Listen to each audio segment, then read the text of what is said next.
Session ordinaire du conseil municipal de la commune de Libreville ce 15 mars à l'immeuble LBS, ancien MGL.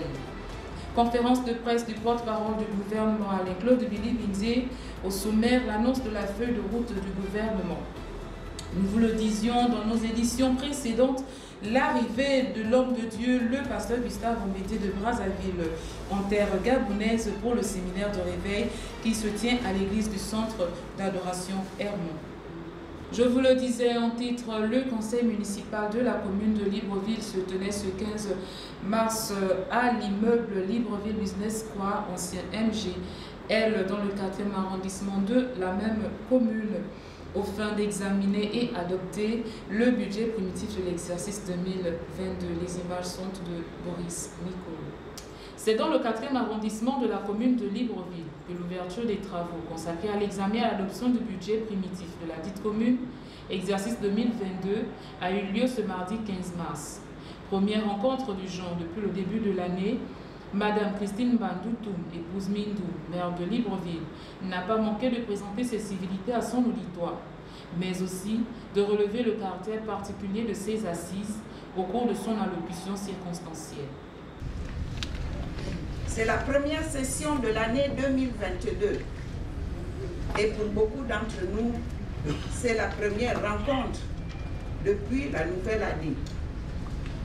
Qu'il me soit permis de souhaiter à tous et à chacun une bonne et heureuse année 2022. Qu'elle vous apporte à vous ainsi qu'à vos familles santé, bonheur et prospérité. Les assises de ce jour revêtent une signification particulière pour nous tous. La reprise des travaux du conseil municipal en total présentiel, magnifiant ainsi le retour à la vie normale tel que s'y était engagé le président de la République, chef de l'État, Ali Bongo Ondimba. Un événement qui devait se tenir au 4e trimestre de l'année 2021, conformément à la loi organique. La présidente du conseil municipal indique l'origine de la tenue tardive de la présente session. Conformément à la loi organique, nous aurions pu tenir cette session au 4e trimestre de l'année 2021. En effet, fin novembre 2021, Madame le gouverneur de la province de l'Essuyer nous communiquait un montant du plafond budgétaire que le bureau du conseil avait jugé trop bas. Nous avons dû faire diligence et jouer de l'entrangeant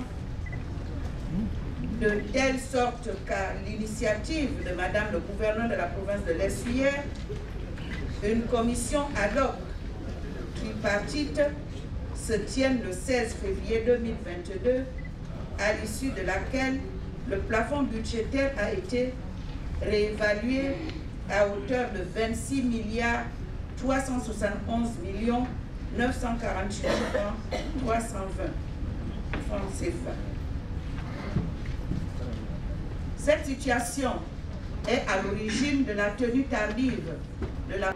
Hormis le projet du budget primitif, plusieurs autres seront soumis aux conseillers municipaux pour examen et adoption. Conférence de presse du porte-parole du gouvernement Alain-Claude Billy-Bindié ce mardi à l'auditorium de Gabon. Premier instant, il va annoncer la feuille de route du gouvernement. Ortega Otoanzogo, les émaçons de Floris Mapon. Après être reconduit dans l'effectif gouvernemental le 8 mars 2022, le ministre d'État, porte-parole du gouvernement Alain-Claude Billy-Bindié, réalise sa première conférence de presse à l'auditorium de Gabon Première où il va annoncer les missions des membres du gouvernement. Ce gouvernement a pour mission principale la traduction en actes et en action du programme présidentiel et principalement la mise en œuvre du plan d'accélération de la transformation PAT, tel que voulu par le chef de l'État. Il doit être un gouvernement d'action et de performance. Action et performance afin de poursuivre la matérialisation de la politique impulsée au plus haut niveau de l'État. Un gouvernement d'action et de performance qui doit être à l'écoute des populations. Il est de fait demandé aux membres du gouvernement d'être, plus que par le passé, constamment à l'écoute des populations. Pour sa part, Madame le Premier ministre a rappelé que les fonctions de ministre répondent à un certain nombre d'exigences constitutionnelles, fonctionnelles et morales, au nombre desquelles la solidarité, la loyauté, l'efficacité, la collégialité, l'exemplarité, la fidélité. Des points aussi forts donnés par le président de la République, Ali Bongo Ondimba. Le porte-parole du gouvernement a également évoqué les différents rôles d'un ministre. Être ministre, c'est être responsable devant le peuple. C'est donc assumer pleinement ses décisions. C'est assumer pleinement son action sur le terrain. C'est pouvoir dire ce qui doit être fait et faire ce qui a été dit. C'est face à la presse nationale que le ministre d'État, porte-parole du gouvernement, a donné la feuille de route gouvernementale. Dans le même ordre d'idées, parlons de cette conférence de presse au cours de laquelle le porte-parole du gouvernement a annoncé les arrêtés pris par Madame le Premier ministre, chef du gouvernement, mettant fin aux mesures restrictives liées à la pandémie de la COVID-19. Ortega Otansoko, les images sont de Floris Macron. Le Conseil des ministres a traduit en acte la levée de l'ensemble des mesures restrictives contre la COVID-19. En effet, le ministre d'État, ministre de l'Intérieur, a présenté 4 projets de décret portant suppression de ces mesures. Il s'agit du décret numéro 00428/PR/MI du 11 mars 2022 portant suppression des mesures de confinement relatives à la pandémie COVID-19. En termes clairs, il n'y a plus de confinement au Gabon. Le décret numéro 00429/PR/MI du 11 mars 2022 portant levée du couvre-feu sur l'étendue du territoire national. Décret numéro 00490/PR/MI du 11 mars 2022 portant suppression de la mesure instituant le confinement partiel du Grand Libreville. Décret numéro 00491/PR/MI du 11 mars 2022 portant suppression de la mesure instituant le confinement partiel du Grand Franceville. Aussi, le porte-parole du gouvernement gabonais Alain-Claude Bilibindé a annoncé les arrêtés pris par Madame le Premier ministre, chef du gouvernement, permettant la fin du couvre-feu. L'arrêté numéro 0224/PM du 10 mars 2022 portant suppression de l'interdiction de la pratique du sport collectif pour permettre la reprise des compétitions sportives et l'arrêté numéro 00225/PM du 10 mars 2022 portant suppression de la mesure d'interdiction provisoire de rassemblement. Dans les faits, ces textes mettent un terme aux mesures de confinement et de couvre-feu, étant toutefois rappelé que la présence militaire ou policière pour la quiétude et la sérénité publique demeure une exigence républicaine à laquelle les départements ministériels et les services concernés continueront de s'atteler au quotidien. Il est clair que ces mesures restrictives sont aborrées. Les Gabonais vont désormais reprendre la vie normale. Toutefois, il est conseillé à la population gabonaise de se faire vacciner.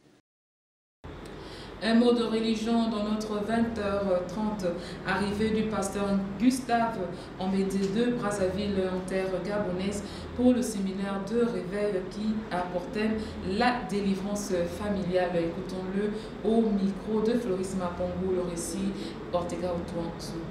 Enfin, l'homme de Dieu tant attendu fout la peine le sol gabonais. Accompagné d'un de ses collaborateurs, le révérend pasteur Gustave Ambendje de Brazzaville est accueilli par une délégation des membres de l'église du centre d'adoration Hermon sous la haute direction de l'apôtre Alphonse Guimba à l'aéroport international de Libreville. Et tout de suite, l'onction pastorale se dégage à travers des paroles de bénédiction. Je sais que Dieu va nous bénir. C'est un moment extraordinaire, c'est un rendez-vous divin. Et Dieu a équipé son serviteur et m'a envoyé comme un ange en renfort. Et ces deux onctions ensemble, quelque chose va se passer dans une famille. Dans le cadre pastoral, cela fait plus de 2 fois que le révérend Gustave Ambendje intervient au Gabon pour sauver des vies à travers la parole. Dieu nous a parlé, Dieu a parlé à son serviteur et Dieu lui a donné une vision que nous allons porter tous les deux. Les deux onctions vont se mettre ensemble. Donc je viens avec une flamme dans mon cœur. J'ai des choses à donner de la part du Seigneur pour que les familles soient restaurées, les familles soient bénies. Donc je suis très content d'être au Gabon. C'est un pays béni.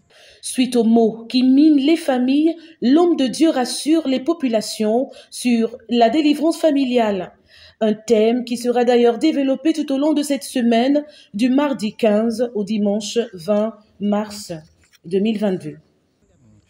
Sachez que notre Dieu est un Dieu de famille. Quand Dieu sauve un homme, derrière cet homme, Dieu voit toute sa famille. Et quand un homme est élevé, c'est toute sa famille qui s'élève avec lui. Donc Dieu nous a donné cette mission d'apporter ce message au niveau des familles. Parce que quand une famille est sauvée, c'est toute la nation qui est sauvée. Aujourd'hui, il y a des gens qui viennent à l'église parfois tout seuls. Mais vous ne pouvez pas réussir tout seul. Vous ne pouvez pas être en paix tout seul. Et c'est un avantage quand toute la famille est sauvée. Donc nous venons avec des grandes bénédictions que Dieu nous a données à mon frère et je vais me joindre à lui. Et que toutes les familles qui pourront nous suivre, vraiment qu'elles se présentent déjà dès le premier jour, parce que chaque jour a sa grâce, chaque jour a sa faveur. Et Dieu ne peut pas mettre ses serviteurs comme ça ensemble s'il ne veut pas faire quelque chose de très grand. Le séminaire de réveil sur le thème « La délivrance familiale » débute ce mardi 15 mars jusqu'au dimanche 20. Les cellules familiales sont invitées à prendre part. Nous écoutons à présent Tegaotuan Zogo qui depuis l'aéroport Léomba de Libreville nous confirme l'arrivée de l'homme de Dieu. L'occasion lui est donnée de rappeler aux familles de se rendre massivement du côté de l'église du centre d'adoration. Nous l'écoutons au micro de Floris Macron. Mesdames et messieurs, chers téléspectateurs, nous sommes à l'aéroport international Léomba de Libreville où nous assistons à l'arrivée du pasteur Gustave Ambendje qui revient directement de Brazzaville. Voilà, il arrive ici pour un programme précisément le séminaire de réveil qui a pour thème la délivrance familiale. Et donc, mesdames et messieurs, chers téléspectateurs, de mardi au dimanche, voilà, du mardi 15 au dimanche 20 mars 2022, nous serons, ou encore il y a un grand programme au sein de l'église du centre d'adoration Hermon sous la haute direction de l'apôtre Alphonse Guimba. Et donc nous invitons, on va dire, toutes les populations gabonaises, voilà, sont invitées à venir prendre part à ce programme. Et puis l'insécurité, on en parle toujours et encore. Le quartier PK7 dans la commune de Libreville serait plus que jamais confronté à l'insécurité des personnes et des biens malgré le gonflement des effectifs enregistrés dans les forces nationales de l'ordre et de la défense. Les images sont de Floris Macron. Reprise. La question de l'insécurité est extrêmement prégnante. Ici au quartier PK7, et cela depuis longtemps. Il ne se passe pas un seul jour sans que les populations ne se plaignent des actes d'insécurité liés au larcin, au braquage, aux assassinats et autres actes délictueux. Les résidents du dit quartier ne savent plus à quel saint se vouer. S'agissant de l'insécurité au niveau des PK, c'est un phénomène général. Ce n'est pas d'aujourd'hui, c'est depuis toujours. Je ne parle pas que du PK7. Aujourd'hui, nous sommes au PK7, mais dans tous les PK, il y a une insécurité vraiment qui ne dit pas son nom. Lorsque je suis allé à la route, il y a eu 3 petits de l'autre côté de la route qui ont agressé un monsieur aussi, semblerait-il, qui allait aussi prendre son salaire. Nous sommes qualifiés comme une zone dangereuse, une zone rouge. Ce qui fait que lorsque les gens disent « je vais même habiter dans les PK », tout de suite les gens ont peur. Même l'insécurité dans notre quartier, les braquages sur la route, à la traversée de l'autre côté. Ce sont les jeunes du quartier qui le font à chaque fois. Le vol aussi, dans les maisons, vandaliser les maisons des gens dans la nuit lorsqu'il pleut. Pour juguler ce phénomène, les populations invitent les autorités compétentes à prendre à bras le corps une fois de plus ce problème et mettre quelques solutions pour y parvenir. Donc, je vais interpeller, n'est-ce pas, les autorités, de faire preuve de plus de sérieux, en fait, de prendre le taureau par les cornes, d'essayer de rassurer la population. Ce qu'on demande de faire, c'est de faire peut-être des patrouilles permanentes. C'est-à-dire qu'à chaque fois, il y a des patrouilles. Ça veut dire dans toutes les 30 minutes ou bien chaque 1 heure, il y a au moins une patrouille qui passe. Si nos dirigeants nous permettent de travailler, je pense que ça va cesser dans beaucoup d'autres quartiers, pas seulement les PK. Les Gabonais ne se sentent pas totalement en sécurité dans leur quartier et leur maison, et la majorité estime que la sécurité personnelle des citoyens se dégrade véritablement de jour en jour. C'est tout pour l'actualité du jour. Place à présent au rappel des titres. Session ordinaire du conseil municipal de la commune de Libreville ce 15 mars à l'immeuble de LBS, ancien MGL. Conférence de presse du porte-parole du gouvernement Alain Claude Billy-Bindé. Au sommaire, l'annonce de la feuille de route du gouvernement. Arrivée de l'homme de Dieu, le pasteur Gustave Ambédié de Brazzaville en terre gabonaise pour le séminaire de réveil qui se tient à l'église du centre d'adoration Hermon 6 à Mingbe 1. Merci de votre aimable attention. C'est tout pour aujourd'hui. On se dit à demain 20h30.